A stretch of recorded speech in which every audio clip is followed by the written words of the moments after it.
My name is Linda Peterson. I'm 61, and I've spent most of my life in Seattle raising kids, managing chaos, and holding a family together with quiet strength. I've never been the kind of woman who needed recognition. I just showed up every day and did what needed to be done. But nothing prepared me for that morning. The air outside Margaret's old estate was cold, almost still. The kind of stillness you feel in your bones when something's about to change. I'd held my breath as I reached for those double oak doors. I thought maybe, just maybe, today would be different. That grief might soften hearts. But instead, I saw them, Brian and Erica, standing stiff in front of the one chair, set aside for me. No words of welcome. No glance of warmth. Just a wall. You're not mentioned. Brian had said no emotion. Just dismissal. And in that moment, I realized I wasn't their mother today. I was an outsider. Still, I didn't turn away. I held on to that navy blue folder. Because deep down, I knew. They had no idea what I carried inside. And that's where this truly begins. When you raise two children alone, you learn to do everything with one hand while holding the world steady with the other. After my husband, Mark, passed from heart failure, there was no time for grief. Not really. Brian and Erica were still teenagers then. And in those first few months, I became everything: chauffeur, math tutor, cook, nurse, voice of reason, soft place to land. It wasn't easy. But love makes hard things feel necessary. I remember those early mornings in our old house just outside Seattle. I'd be up before the sun. Coffee brewing. Eggs in the pan. School forms laid out next to 2 bowls of cereal. Brian always liked his with a splash of chocolate milk. Erica. Plain. I don't know how I remembered all the little things. I just did. Because back then, I believed that being needed was the same as being valued. Funny how quiet sacrifices become invisible over time. I never missed a birthday. Never skipped a parent-teacher conference. I sat through cold bleachers and last-minute science fairs. Whispered encouragements through scraped knees and teenage heartbreak. And when I was too tired to move, I still moved. Because that's what mothers do. I thought the memories would matter more. That they'd stick. That one day, when my children had children of their own, they'd understand. They'd look back and say, she held it all together.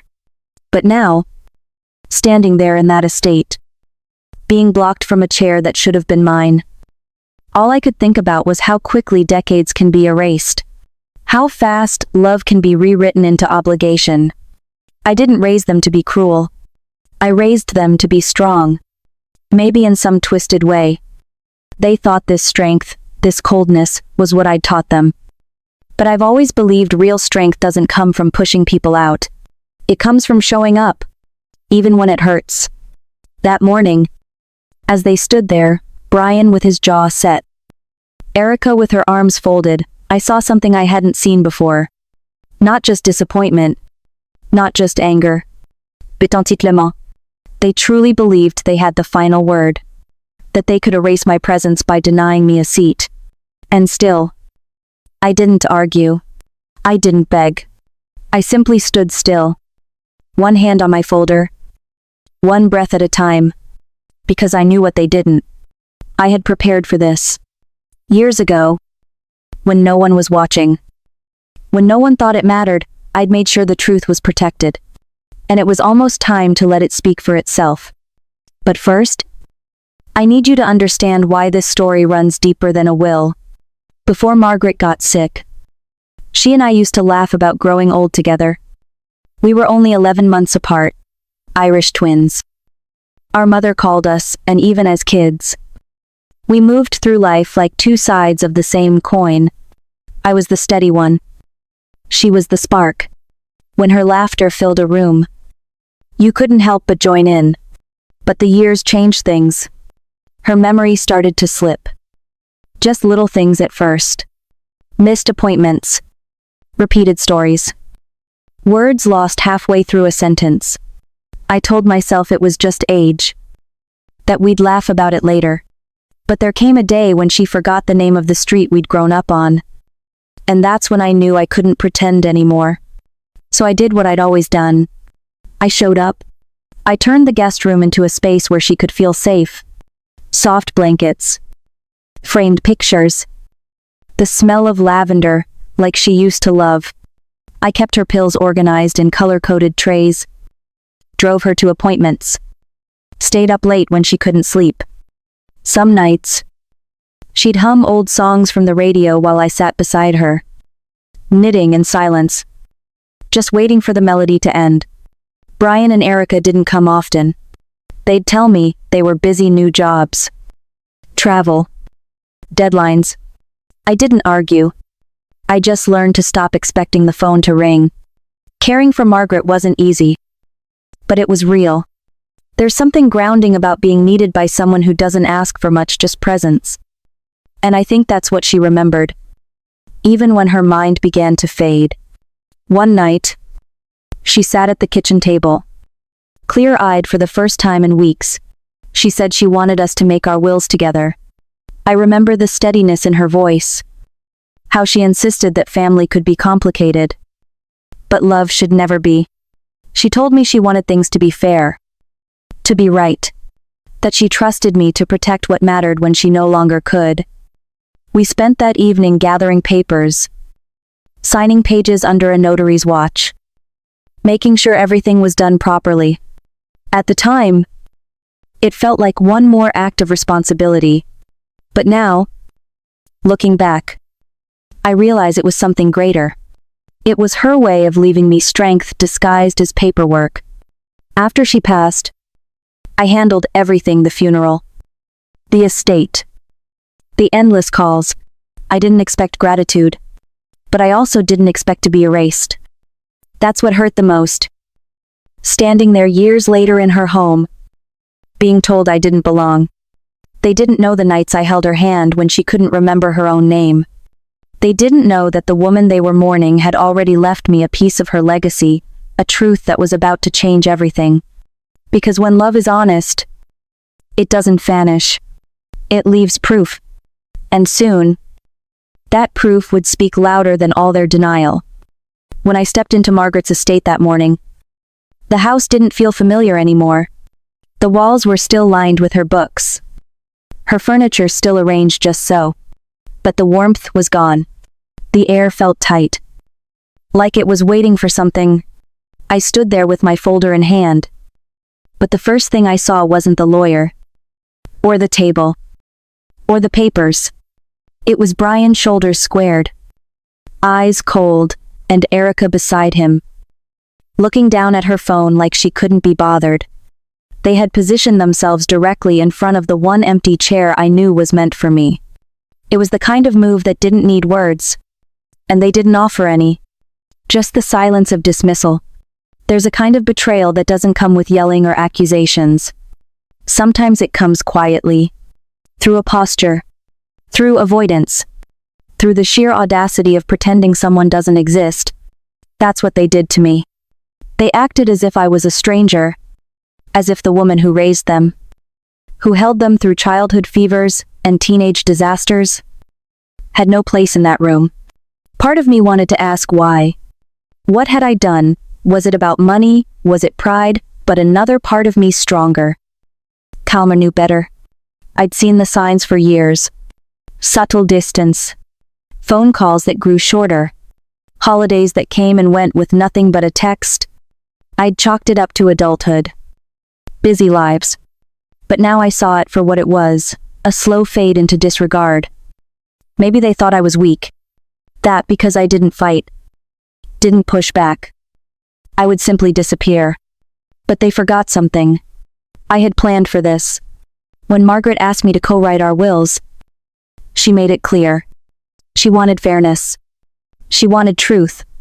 I had followed her wishes to the letter. Every form notarized.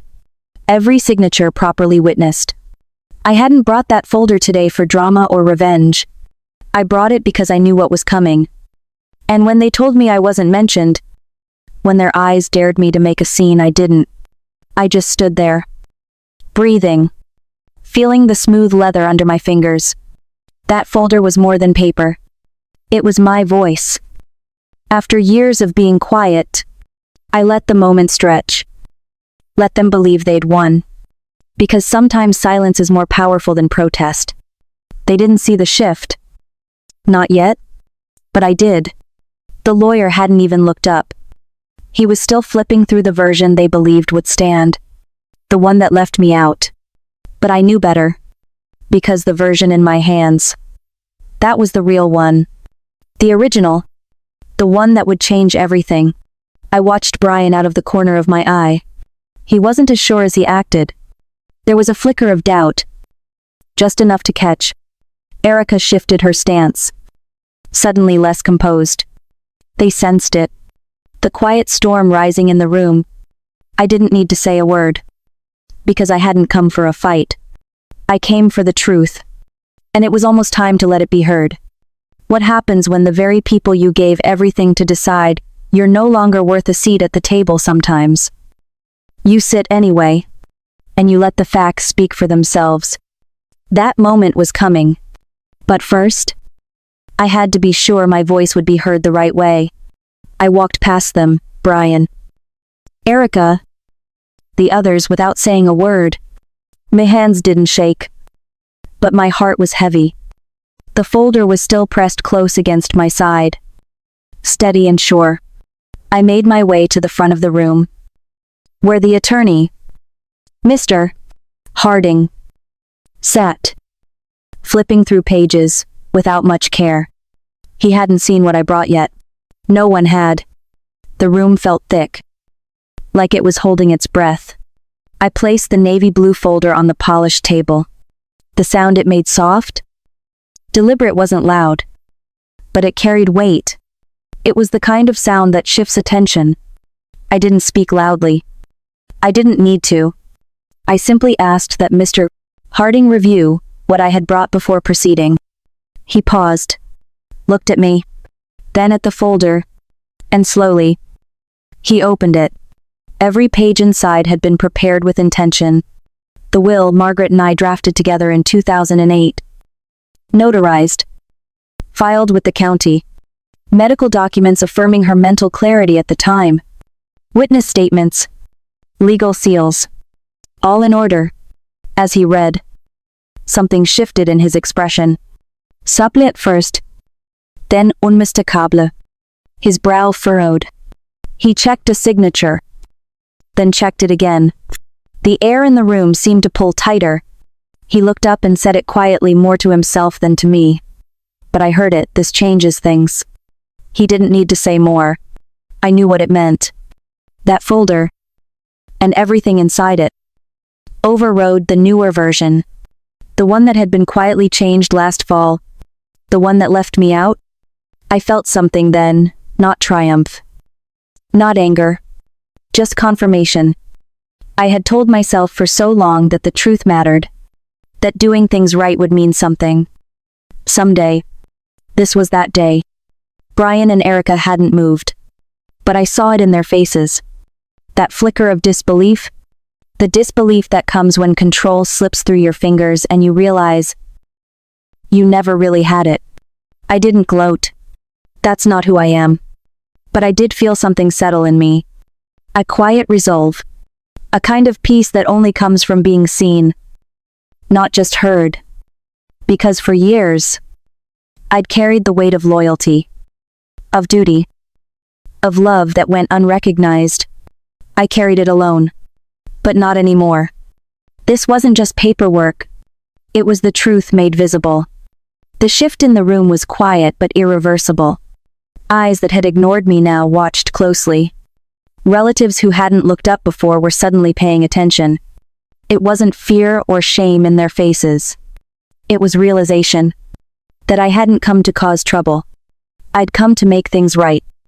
And now, I had. But protecting the truth is only half the battle. The rest is making sure no one can twist it again. And that meant taking steps they didn't see coming. By the time Mr. Harding confirmed the will in my folder would stand, the energy in the room had shifted completely. It was subtle, just enough to notice. But for me, it felt like a full turn of the tide. Brian leaned over to Erica, whispering something sharp, his face tight. I didn't need to hear it. I already knew. That tone, it was the sound of someone realizing their grip was slipping, but still trying to look like they weren't falling. Erica, usually composed, kept glancing toward the documents on the table like they might suddenly disappear. Her arms were crossed tighter now, defensive, rigid, and I didn't move. I stood still, calm. For the first time in a long time, I didn't feel like I was defending myself. I wasn't trying to prove I belonged. I knew I did. The truth was out, in black and white, with seals and signatures. No one could deny it now. Other relatives started shifting in their seats. You could see the way eyes darted from Brian to me and back again, measuring, wondering how long they'd had it wrong. And honestly, part of me didn't blame them. When you're the one who stays quiet, who doesn't demand attention, it's easy for people to forget what you've done, what you've carried. But that's the thing about quiet strength, it's patient. It knows how to wait for the right moment. And this was mine. I placed my hand gently over the folder, letting the weight of it ground me. Not as a weapon, but as a reminder that I had always known who I was, even when they didn't. And now, for the first time in decades, they were the ones uncertain. Brian's confidence faded fast. He didn't argue. He didn't protest. But there was a stiffness to him. A forced composure that looked a lot like regret, though I doubt he'd admit it. Erica looked everywhere but at me. It wasn't anger I felt. Not even satisfaction. It was clarity. Because when the people you love underestimate you long enough, they stop seeing your boundaries as real. Until one day, they run straight into them. I didn't have to raise my voice. I didn't have to explain myself. I just had to stand there and let the truth do what I'd always hoped it would. Protect what mattered. And now that it had, I was ready to take the next step. Because defending your place is only part of the battle.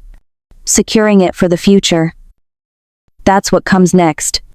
Later that afternoon, I sat across from Mr. Plegeltapel, Harding in his office. The space was quiet, lined with books. The scent of old paper and polished wood calming me more than I expected.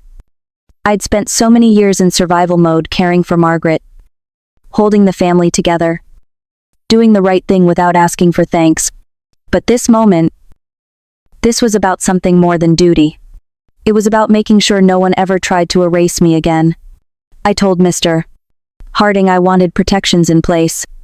I didn't want to leave anything up to assumption, or kindness, or convenience. I wanted it in writing, locked in, no gray areas. He nodded. Respectful, understanding without pity. We reviewed everything. The titles, the deeds, the account transfers. He made notes about sole ownership, clauses that would prevent any contest. Every page I initialed felt like a boundary drawn in ink. Not out of spite, but out of clarity. For once, I wasn't just protecting others. I was protecting myself. And then I brought up Claire. Claire wasn't a daughter by blood. She was my cousin's granddaughter. Technically. But titles never mattered much to me. What mattered was how she showed up. Every time I needed help, Claire was there. Quietly. Without fanfare. Without expecting anything. She was the one who sat beside Margaret when I needed a moment to rest. The one who brought soup during flu season. Who remembered anniversaries. Who never once asked what she'd get out of it. And in a world where loyalty often comes second to ambition, that meant everything. I asked for a trust to be created in her name. Not everything. Just enough. Enough to give her stability. Enough to say, I see you. I saw the way Mr. Sadia pooped. Harding smiled, then small. But real. I think he understood what it meant. We moved through the rest of the paperwork slowly. Carefully. Each signature. Each affirmation. It was a quiet promise that my story would not be rewritten by anyone else. Not by Brian. Not by Erica. They had made their choices. And now? So had I? As I left the office and stepped into the soft Portland light, the folder tucked safely under my arm. Ifed. Settled. It wasn't revenge. It wasn't victory. It was protection. For the first time, I had drawn a line and I knew it would hold. But I also knew one last conversation still waited. And no document could prepare me for that. When the children you raised return not out of love, but regret, how do you face them, and what do you say when you've already said it all? Without a single word, it was just past 7 in the evening when I heard the knock. Not loud. Not hurried. Just hesitant. I already knew it was them. Brian and Erica stood in the doorway, dressed like they'd come straight from work. Though their expressions didn't carry any of that usual assuredness, they looked smaller somehow. Like kids standing outside the principal's office. For a moment, I just looked at them. I didn't feel anger. Not anymore. I'd already processed that. What I felt now was something quieter. Something steadier. They didn't ask to come in. They just waited. I stepped aside. Not because I owed them anything, but because part of me still wanted to believe in healing even if it came late.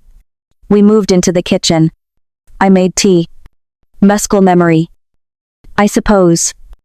The sound of water boiling. Mugs clinking. Something about it filled the silence better than words could. They sat. Uncomfortable. Fidgeting. Unsure. Brian finally broke the silence. Said he didn't know about the earlier will. Said he wouldn't have let it happen if he had. I didn't respond right away. Because how do you explain that the wound wasn't in the document, it was in the assumption that they thought I wouldn't fight. That I would accept whatever scraps were left. That I could be excluded so easily. And Erica. She didn't say much. Her eyes darted around the room, taking in the familiar details. The photos on the wall. The worn kitchen table where I used to help her with school projects. Back when everything felt simpler, I placed my hand gently on the folder resting nearby. The same folder that had carried my proof. My boundary. My voice. And I told them the truth. That I wasn't rescinding anything. That what's done is done. Not out of spite. But out of necessity. They nodded. Quietly. No arguments. No pushing. Just the quiet understanding that something had changed between us and it wasn't going back. It wasn't dramatic. No raised voices. No tearful confessions. Just the kind of silence that follows truth.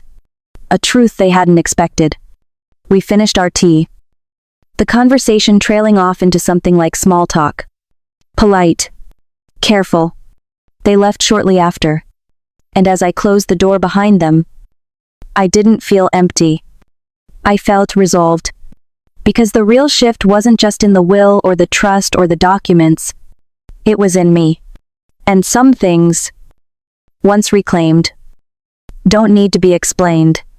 Only respected. But one thing still needed to be done. And it had nothing to do with legal battles.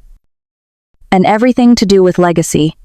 The next morning, sunlight spilled across my kitchen table. Soft and golden. Warming the worn wood beneath my hands. I looked around at the faded curtains. The humming of the old refrigerator. The quiet creak of the house settling, and for the first time in years, I felt aligned with this space. Not just physically, but emotionally. Everything had changed. Yet nothing had. Really. The folder sat to my left. Its edges gently curled from use. Not as armor anymore. Not even as a tool. Just as a symbol. A few hours later, Claire arrived. She walked in like she always did, light-footed, kind-eyed. No airs. Just a steady presence that never demanded anything from me. She offered to make tea before I could even ask.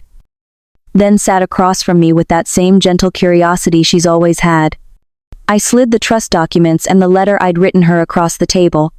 She looked confused at first. Maybe even a little worried. I took a deep breath and told her why. Because in a house filled with people who once claimed to love me, she had been the only one who stayed when it didn't benefit her. Because loyalty isn't loud. It doesn't always show up with flowers or cards. Sometimes it's just being there, checking in, seeing someone, and she had seen me. I watched her hands tremble slightly as she held the papers. Her eyes scanned the letter, then came back to me, wide and glassy. She didn't speak much. She didn't need to, because in that moment, we understood something that didn't need to be said aloud. Some families are chosen, not born. She reached out, placed her hand over mine. Not to thank me. Not to take anything. Just to sit with me in that moment. I told her the estate wasn't just money or land. It was history. It was memory. And I wanted someone who valued the meaning of it all, not just the dollar signs. She nodded. And we sat there a while longer. No questions. No negotiations. Just a deep, mutual respect that felt rare. Later that evening, I folded the documents neatly and stored them away. I'd done everything I came to do. I had defended my dignity. I had honored my values. I had protected what truly mattered. And most importantly, I had finally given recognition to the person who earned it. Not the ones who expected it.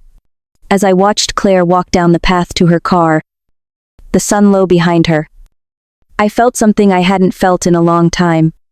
Not relief. Not even pride. But peace. True. Steady peace. Sometimes, the loudest legacy is the one built in quiet decisions. In small moments of truth. And in the end, those are the ones that last. If you've ever felt overlooked, if you've ever had to fight quietly for what's right, don't give up. Your story matters. And when the time comes to write your own ending, write it with clarity, with heart, and with strength. If this story resonated with you, I'd love to hear your thoughts. Share it with someone who needs it. Or leave a comment below. Because your voice, it matters too. That night, I sat alone in the living room. The hum of the city outside, barely audible beneath the soft ticking of the old wall clock. The same one Derek used to wind every Sunday morning. Like a small ritual that meant the world simply because it was his. Everything around me felt familiar. And finally, it felt mine. Not borrowed. Not occupied temporarily.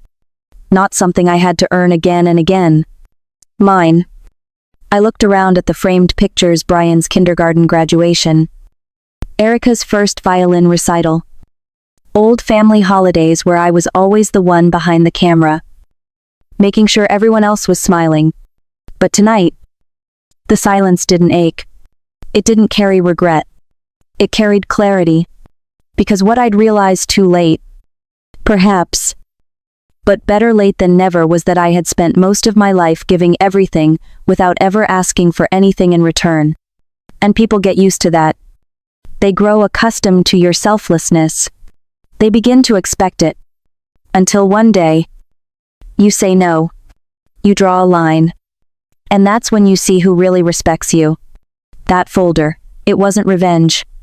It wasn't bitterness. It was my line.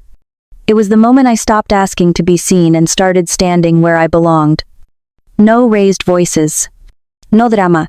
Just a quiet reclaiming of everything I'd always known. Deep down, I was never disposable. Respect isn't granted through biology. It's earned through actions. And withheld when it's not returned. I thought about Claire, how naturally she'd stepped into the role of support. How she'd never once asked for anything in return. She reminded me that family isn't always who shares your blood. Sometimes, it's who shows up when no one else does. And for the first time in decades, I finally gave back to someone who deserved it.